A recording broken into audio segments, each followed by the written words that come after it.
Bonjour à tous et bienvenue sur GITV. Nous sommes avec Frédéric Charon, le directeur général de la SIA, Société des ingénieurs de l'automobile. On vous avait déjà reçu sur GITV pour parler de vos congrès, vos journées thématiques. On va se poser une question simple par rapport à un moteur à combustion interne, allez, diesel par exemple, Mmh. et un moteur à combustion hydrogène. C'est quoi les différences? Est-ce que d'abord c'est le même moteur? Alors fondamentalement, c'est le même moteur. C'est-à-dire que tout ce qui est bloc moteur, fonctionnement de l'ensemble, ça reste la même chose.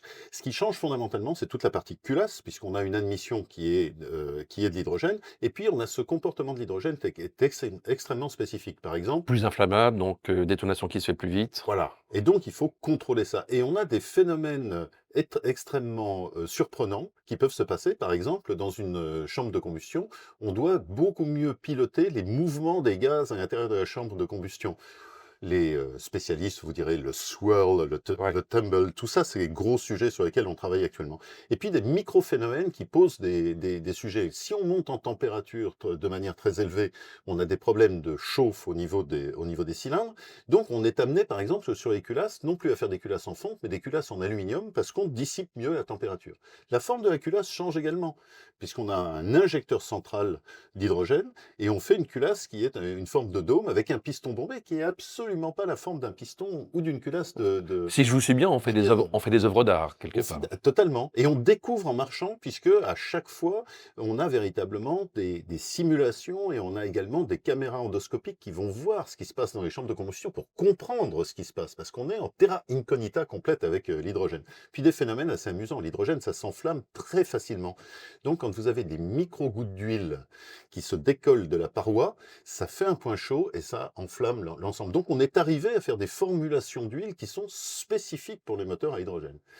Et on a dans l'hydrogène les mêmes problèmes qu'on a sur un moteur à combustion, c'est-à-dire que, sauf qu'on n'a pas de particules, puisque évidemment nous n'avons pas Ça, d'hydrocarbures, c'est la bonne nouvelle. ça c'est la bonne nouvelle. Par contre, quand on monte en température, on a de l'azote dans l'air, on a de l'hydrogène, on a de l'oxygène, on peut créer des oxydes d'azote. Donc en fait, Ça, toute c'est la moins. partie, ça c'est moins bien. Mais la bonne nouvelle, par contre, et ensemble, mauvaise nouvelle, bonne nouvelle, la bonne nouvelle, c'est qu'on sait parfaitement traiter ça. C'est exactement ce qu'on retrouve sur un moteur essence ou un moteur diesel. Donc toute la ligne d'échappement, catalyseur en sortie, et également toute la partie SCR pour le traitement des NOx, c'est celui qu'on retrouve sur un diesel. Ça marche exactement de la même façon. C'est juste Réglage. des petits réglages. Donc pas forcément de l'innovation de rupture pour y arriver, Non. c'est ce que vous appelez des micro-problèmes. C'est des micro-problèmes, mais n'oublions pas un truc, c'est qu'un moteur diesel, contrairement, puisque c'est celui qu'on vise, contrairement à un moteur de compétition, c'est une mule. Ça doit fonctionner des centaines de milliers de kilomètres. Donc on doit avoir une robustesse et une durabilité au niveau du moteur qui est extrêmement importante. Donc tous ces petits micro-problèmes qui, au niveau d'un moteur neuf, peuvent être euh, totalement négligés, au fur et à mesure que le moteur va prendre de l'usure, ils vont apparaître. Donc c'est un challenge qui est complètement différent de celui de la compétition pour que demain, dans des domaines d'application qui sont les véhicules de chantier et qui sont les véhicules également sur de longues distances, on n'ait plus ces problèmes-là. Puis on a aussi un autre paramètre avec l'hydrogène, c'est qu'on fonctionne en carburation extrêmement pauvre. Eh oui. Et oui, c'est-à-dire qu'on met beaucoup d'air par rapport au carburant qu'est l'hydrogène dans ce cas-là.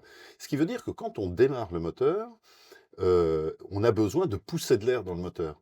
Et quand on a un moteur qui tourne au ralenti, eh ben, il n'y a pas de flux d'air au niveau du turbo. Donc on voit des solutions qui sont en train d'arriver. En compétition, on voit des compresseurs mécaniques en train d'arriver. Sur les moteurs utilitaires, on voit des turbos, mais pour, à faible vitesse du moteur, réussir à mettre suffisamment d'air, on voit arriver des turbos électriques.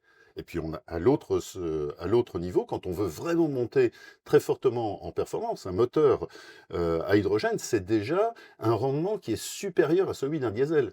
Et pour obtenir ça, on monte dans des températures élevées dans la chambre de combustion. Et là, on se résout parfois à faire des injections d'eau, comme les moteurs de compétition, Voilà. dans certains cas. Donc, pas une grosse consommation d'eau, mais ça permet de refroidir et donc d'éviter la formation de NOx et de simplifier, dans des cas extrêmes, le système de post-traitement qu'on a derrière le moteur. Donc tout ça, c'est des solutions qui sont en train d'être développées, testées, tout le monde est en train de faire, mais c'est en bonne voie. Et encore une fois, ce sont des technologies qui sont matures, c'est un jeu de Lego et d'adaptation, ce que nos ingénieurs font très bien.